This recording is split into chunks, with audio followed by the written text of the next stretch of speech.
You know, you brought up yesterday when we were speaking to the group, because somebody had asked a question about a competition or something like that, I think. And we did this, when did we do this? 2 years ago? Because the whole everybody knows 10 realtors thing, right? Which if you do the numbers, like 1.3 million realtors and the like, oh, that can kind of make sense. But if about 1 million of these people aren't doing any business, does anybody really know who they are? And you had said when we started going out and reaching out to people, we found that people knew like maybe 3, 4. Some people, you said one person knew 6, but then it was, who would you work with? Everybody had 1, maybe 2, and sometimes 0 people on that list that they would actually work with. So like, is it really that saturated out there?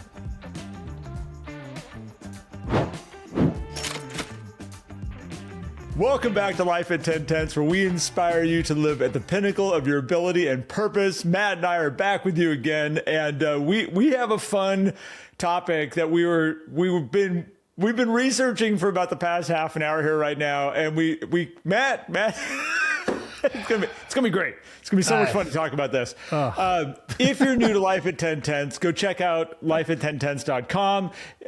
We would love to have you there. We've got group coaching, we have individual coaching, we have tons of resources and information in there for you to help you bring your life and your business together and run it at the highest level you possibly can. Matt, good morning, sir. Good morning. Good morning. I'm excited, man. And we just did some travel. I don't think that the podcast may or may not be live. Probably not live yet. This one will probably go up before we did a live audience podcast at Dickens Michener in Charlotte, North Carolina. That was amazing. So much fun. What great energy that company had. You gotta probably love it when you're around a culture, like a company that has a culture. They have a vested interest all together to raise the bar and be going at the highest level they possibly can.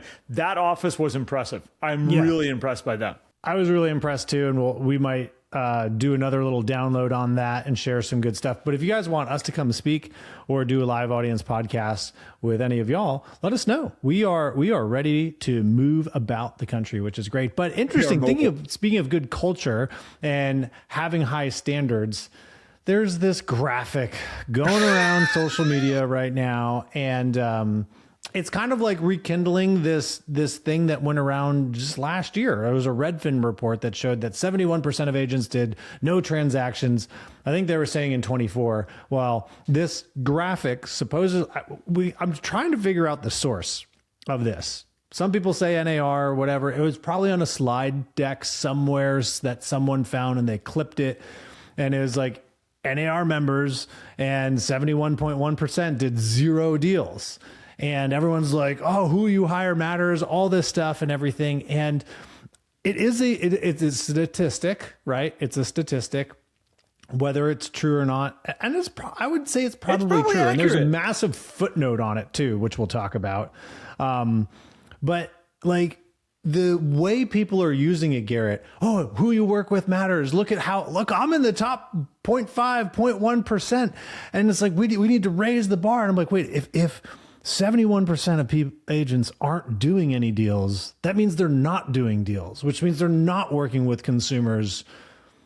Why are we worried about them? And then we'll get into all the other nuances here, but like, why is this such a big deal? I mean, we're talking about it. Well, and it's interesting. We had a light topic around this on a podcast a while back. Matt, we both were like, we don't know which one we talked about it on, but we do know this lightly came up. Yeah. And you know, it's really interesting when you start to play into it, because you can easily want to go like, okay, the 71% means this. There's all these people that are licensed real estate agents out there that are professionals in and around our industry, but they're not actively buying and selling. They have no interest in buying and selling. That's actually not where they make their money. They make their money through other things around real estate, and it's very beneficial for them.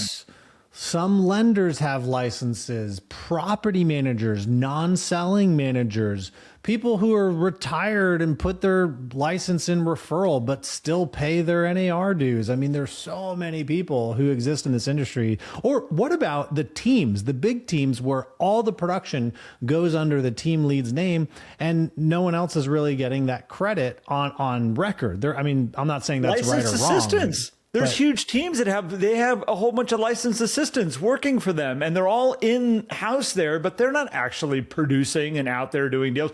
The amount of agents that I coach that are like, I have a licensed assistant, and I keep pushing them to go out and go sell homes and like go create their own deals, and they just want to be an assistant. Yeah. There's a lot of that out there. 71%, when you start sitting and go like, who makes up that 70? Is it just a whole bunch of crappy real estate agents that are like, I can't figure out how to make a deal happen? Or is there something else that needs to be talked about? And I think that's the interesting thing with this 71%, especially in a marketplace, Matt, that, you know, the talk that we just did yesterday in Charlotte, I kept bringing up, I've never seen a better relationship referral-based market than I've ever seen. And guess what? If you are part of the 71% and you are not using your license just as something that benefits you making money in other ways, like you're an active real estate agent trying to figure out how to make this work, it just means you're not getting referred and you're not getting talked about, and people aren't going to you directly saying, hey, can you help me with real estate? You're not in competition with the rest that are actually doing the majority of the transactions. Exactly. Like, well, so you brought up the people doing all these different things, and this footnote, what really kind of bothers me about this graphic and why I kind of got riled up about it today is there are a lot of people. Well, I don't know if it's a lot of people, but I've seen several people cutting that footnote out of the graphic when they share it on social media, and it says the first sentence is the best, because if you had it attached to the actual footage you were sharing and making a big stink about, you would read it and go, oh, so please go ahead, Matt. Like, I've never seen a footnote like this on statistics before. It's awesome. These stats should be taken with a grain of salt.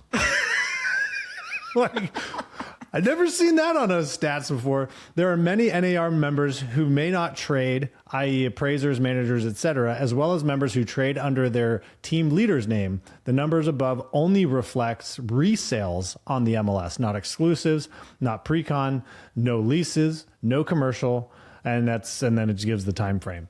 But when the first thing that it says, hey, these stats should be taken with a grain of salt, it's like, yeah, they definitely, maybe a whole mountain of salt, you know? So mountains of salts. So all the salts. Well, and so Garrett, you and I were talking, and this brings up how do you raise the bar? How do we not have these people in the industry? Like 71% consumers aren't working with them. And so I look at, first, let's just go to consumer satisfaction, which is the majority of consumers are very satisfied with the realtor that they use to buy or sell. So if consumer satisfaction is high, do we have a problem? The other thing is, like, why are we worried about the people who aren't even running the race? Like, I said to you, I'm like, it's like saying, hey, we got some guys that are at the back of the race here. We got to get them out. We got to get them out. Like, they're ruining the race. They're making a bad name for us. What do you mean? What? You all that are running and setting the bar and winning the race at the very front of the pack, like, guess what? You are the standard of the industry, by the way. You should be more concerned about what you're doing and what you're showing up as and the level that you're playing at than the people at the back of the pack that aren't doing any transactions. They are not setting the standard of the industry. I'll tell you that right now. At all. Well, you know, you brought up yesterday when we were speaking to the group, because somebody had asked a question about a competition or something like that, I think. And we did this, when did we do this? 2 years ago, because the whole everybody knows 10 realtors thing. Oh, right? Yeah. Which, if you do the numbers, like 1.3 million realtors and the like, oh, that can kind of make sense. But if about 1 million of these people aren't doing any business, does anybody really know who they are? And you had said, when we started going out and reaching out to people, we found that people knew like maybe 3, 4. Some people, you said one person knew 6, but then it was, who would you work with? Everybody had 1, maybe 2, and sometimes 0 people on that list that they would actually work with. So, like, is it really that saturated out there? Well, so, and it's interesting with that, you know, again, 6 was pretty much about the max. And I remember saying, like, you know, who would you use, 1 or 2? And then it was really interesting to find a gentleman who's very connected in our town. And I said, who would you pick? And he's like, none. None. And I said, well, how would you find your realtor then if you were needing to sell? I would reach out to my friends and see who they recommend. That was the answer that he gave me. And I was like, you music to my ears, dude. Thank you so much. I don't need to take any more of your time. Yeah. So, when you look at this, and I think that stats are an interesting thing. Graphs like this are an interesting thing, especially when you erase footnotes off of it that say this information should be taken with a grain of salt. You can run around with a graph like this going, look, this is a problem. We need to address it. And I think that there's so many of us that need to step back and really take a look at what that information means and look at all the footnotes, look at where it came from. And then Matt, your whole position on it of like all the people that are at the end of the race that aren't even running against you. Why are we worrying so much about them? What is the purpose of that other than, I don't know, do you guys need something to do? Like, are we bored with all the stuff that we could be doing, focusing on our clients, focusing on our relationships, focusing on the people that need help with real estate? Like, I have watched a lot of people, Matt, that their business gets sabotaged more by them getting stuck in the weeds of all the crap that's out there than just focusing on their own business and their own energy and their own life. Well, we watch it happen all the time, and it's like, stop. We do. Stop looking. And here's, so we started digging, like, where does this stat come from too? And it let us like, all right, let's go take a look at the profile of members, which comes out in the middle of the year. So this is probably somewhere in June or July this came out. And this is survey based. However, this is a official report from the NAR. And I want to read this because this is very interesting when you start to contrast data points. All NAR members versus this survey of who are the brokerage specialists, meaning the agents that actually do sales, not the appraisers, not the lenders, and all the other people who have it. So on their survey of brokerage specialists, what percentage did zero transactions? 4%. That's a lot different than 71%. That is grossly different. If you go all realtors, okay, let's go all realtors, including the commercial ones too, 5%. Okay, so the whole grain of salt thing, again, this is where I go back to all these people pushing this out. They're trying to get social media clicks, people to engage, create controversy, and they're good at it. I mean, that's a whole social media platform that a lot of people go and they're like, this is my approach to social media. I'm going to create fire out there. Yeah. If they were to put that footnote on it that they erased off, all of a sudden the fire dies down. If you share the stat, Matt, that you just shared, which is really 4% of people didn't do a transaction who are actually active real estate professionals. Yeah. Now, obviously, take this with a grain of salt, too, because this is a survey-based kind of report that the NAR does, but it's consistent. Okay. Grain of salt, but it's the opposite end of the spectrum. And this is where I was saying to you when we first started, before we started recording, I said, this is my problem sometimes with stats and data and how it wants to be interpreted, how it wants to be shared. Does it prove my point that I'm trying to make? But I'm going to leave out things like the footnotes because it just will fire everybody up. And I also, again, want to go back to is that we get stuck in the weeds. We can get stuck in the weeds and stuff like this, and we get ourselves all fired up over. We get ourselves fired up over everybody knows 10 real estate agents, so I got to be able to do my business, but I'm in all this competition. The amount of people that come to coach with us, Matt, and the first thing out of their mouth is, do you understand how many realtors are in the valley? Like we are saturated with real estate agents. Okay, does it change a damn thing in how you are going to show up and be a professional? I mean, if it's that big of a hurdle, cancel your license. You should move to another market. Go get a job doing something else. There's other things out there you can do if you're that concerned about it and you think it's going to be able to make this job impossible for you. But the interesting thing is if you can calm down the noise out there, focus on what you're going to do to build your business, put all your energy and all your focus into what you have control over.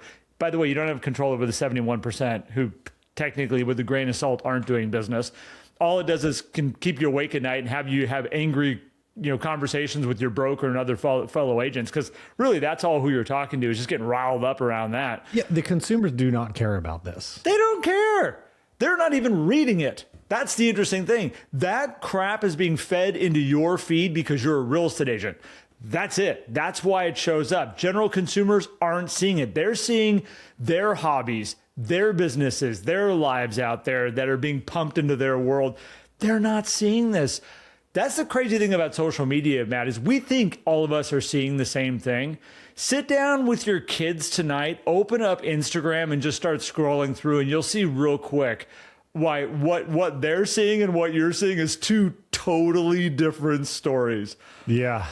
Yeah, it is. It is crazy how curated the feeds get and everything. And the other thing this highlights to me too is like, and we've talked about this on another podcast, the ego that exists in this world where in this industry where like, does that make you feel better? Like, so you can like, ooh, I just piled in 71% of zero transaction people, which may or may not include people who actually aren't trying to do business. By the way, that's me. Just to let you guys know, right? I'm licensed. Matt's part of the I problem. didn't do a zero deals last year for me. Shame on you throwing the stats off, Matt. What are you thinking? I know. I'm just throwing it all off. Well, then everybody should go fire their licensed assistants, right? I mean, if you're really upset with that stat, I mean, don't you imagine this? But what it shows is like, you really need that to make you feel better, and which highlights like stop comparing yourself to other people because they're not running your race. You're running your race. And we're probably preaching to the choir, Garrett, because our audience knows this. But, you know, I want, maybe this is actually then some encouragement for our audience who really focuses on themselves, because we've worked very hard over the past year and a half to kind of adjust these systems. We worked really hard on this business planning process to help people see their vision, where you want to go, and run your race, because that is the only race that matters. It doesn't matter how many deals Joe does or Sally does. It matters how many you're doing in alignment with the lifestyle that you want to live. And when people get so focused on these things, the reason why we're talking about it is because it gets me fired up because I'm like, why are we looking at this? But I think, Matt, what's important is it's easy when you're trying to grow and you're trying to build and you're trying to be the best and you're trying to show up for your people. It's easy to look around. We have a herd mentality. We all do it. And you look over at your neighbors. You look at who's doing this, who did the most transactions in the office last year. We just sat in on a end of the year award ceremony, and it's interesting. There are people that they share those awards and they bring them all together for that, because it also inspires other people to go, I didn't realize you could do that many transactions in this marketplace. Like I'm going to raise the bar next year. I'm going to do better. And this is why your herd, kind of like rising tide raises all ships. Yeah. That type of situation happens in here, and it inspires some people to say, I'm going to show up and be better. And I think that there's this element that we always do it. Subconsciously, non-consciously, we're always looking around trying to compare ourselves and trying to figure out why I'm experiencing what I'm experiencing, why I'm seeing what I'm seeing. And this is one of those interesting things that you just need to take a step back for a second and say, by me spending time in this arena, is it really helping me? Is it helping me grow, helping me be the best? Because Matt, when we started life at 10 Tenths, there's a whole bunch of reasons why you could look around and go, well, how many speakers are there in the industry? And, what does that look like? How many podcasts are there? Like all these reasons you can look back and go, I don't know, there's a lot of competition and there's a lot of people that never make it. And there's a lot of podcasts that never make it past 6 months. And who are us to think that we're any different? And why would we be doing this? And at the end of the day, you got to go, yeah, that's great. Those are all the stats out there. But hey, Matt, what do you want to do, man? Do you want to do it with me? You want to grow? You want to build this thing that we both have a passion and a love about? Focus on that stuff for your business. Focus on those dreams, those goals. Because when you're clear and you got a picture and where you want to go to, it doesn't matter whatever that damn stat is that says 71% of agents and how is that affecting the industry. How does that change the people that want to come and use you and love you? It doesn't. Yeah. Yeah. Because you set the standard. Yeah. And if anything, it's encouraging of like, gosh, there's not as many people out there available to serve these people who need my services. So I should be working harder to get out there and meet these people so they don't become an online lead that they clicked because they didn't have a relationship with a great trusted advisor. Like, it should be encouraging. Be like, I need to get out there. Like, it actually showcases the opportunity for new agents. Right. And, going and building up your business in your first year, the amount of opportunity that is there for you to go meet and build relationships. And yeah, you don't know what you're doing when you get started, but that's why you join a great firm. You have a great broker in charge, somebody you can lean on and somebody you can learn from and help guide you so that you can become here. And I think there's tons of opportunity in this industry for people who want to put the work in and really align it with their lifestyle that they want to live. And I look at a stat like that and say, cool, okay, that's the way licenses are. And that actually gives encouragement to the people who are specializing in brokerage, which is the sales side of it. Like, great, there's a lot of consumers out there who need your services. So let's go and build some value and start to work with them and not worry about who's like, I ran track, right? I was not that fast and like on a big scale of things. Like, Usain Bolt's not worried about me, but he's not being like, hey, Matt Benelli's got to get off the track. Who's this Matt Benelli guy who shows up? Like, what is he even doing on the track with me? Yeah. He is not concerned about where I'm running my race or how fast I am, but he's also not saying, hey, you know what? Track should be reserved for the elite and only the people who are able to run and compete in the Olympics. So what caused this today, Matt, is we actually have, some good real estate agents that brought this up saying, you guys need, like, have you guys talked about this? Like, this should potentially be talked about. And I think that's interesting that there are good agents out here that are focusing on this or seeing this, and it's grabbing their attention, causing them concern. You might be one of them. And I will say, a step you can take right now in helping yourself in the future, stop reading the headlines, stop reading just the highlighted piece that somebody wants to show you. And if it raises your blood pressure, if all of a sudden your heart rate goes up and you're like, what the hell is this? Take a screenshot of it, drop it in chat and just be like, where did this come from? What is this about? And what does this really mean? You can do that. Go find the actual, the writers on whatever slide deck this got pulled off of. I'd love to see it.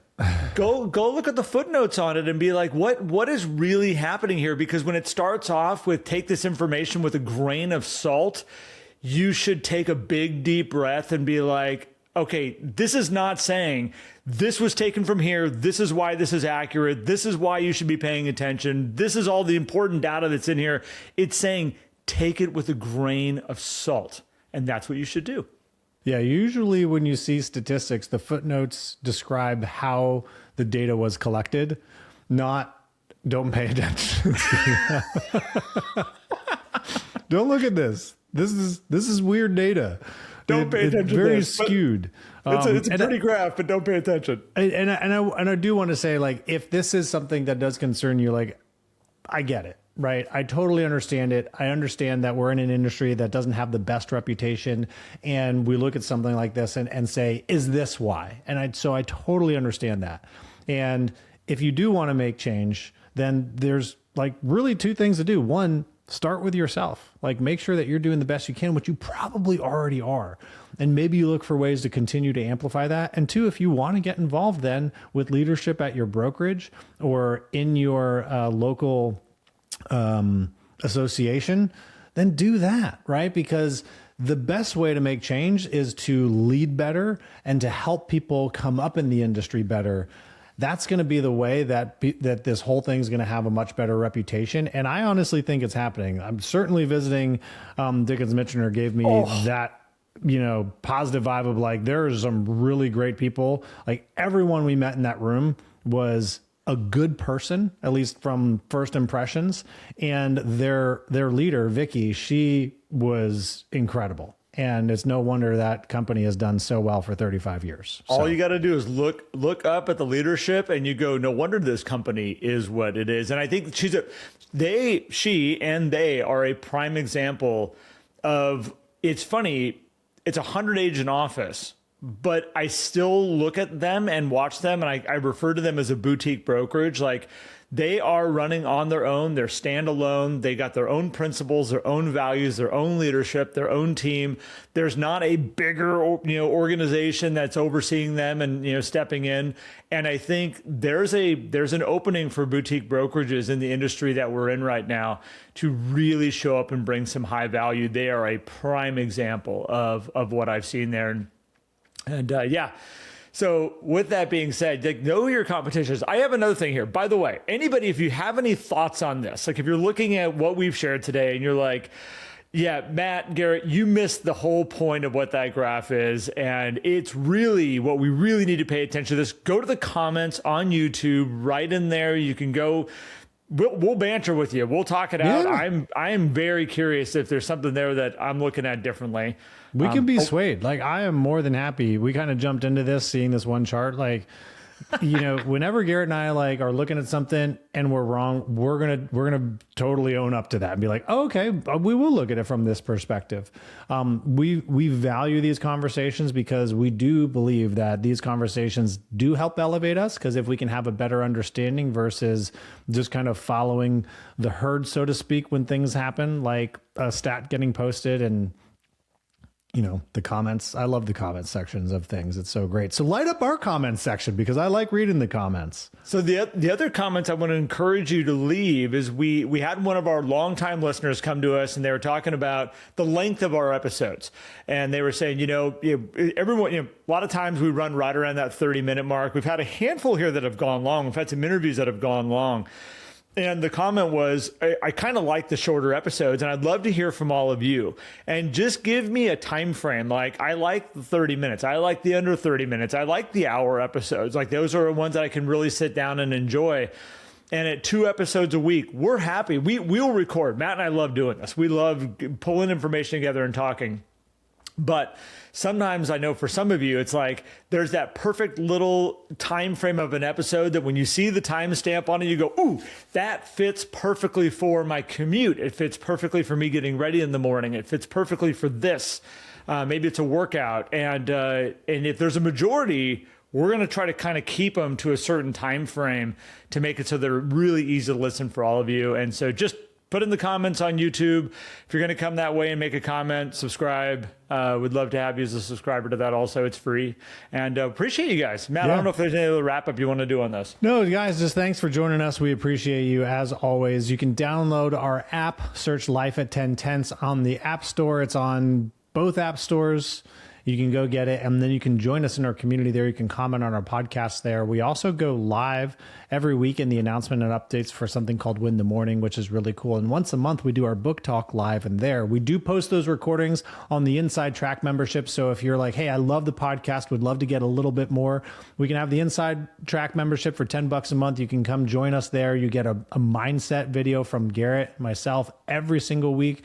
You get daily prompts that walk you through things like our daily ignition, inspire you. It's all designed to help lift you up so that you can carry great energy into your day and into your business and your life. And then if you want to go deeper, join our 11 Circle. We do group coaching every single week. And we get to go into detail on what's going on in your business. It's not like one of these group things where you just sit there and you listen to us talk. It is interactive. We want you guys in there talking about what's going on in your world. We have a whole community space for you guys to connect and talk on our app as well with that. So we'd love to have you in our world. We appreciate you guys. We love all of you who listen to the podcast. And so thank you. And we will see you on the next one. Thank you, everybody.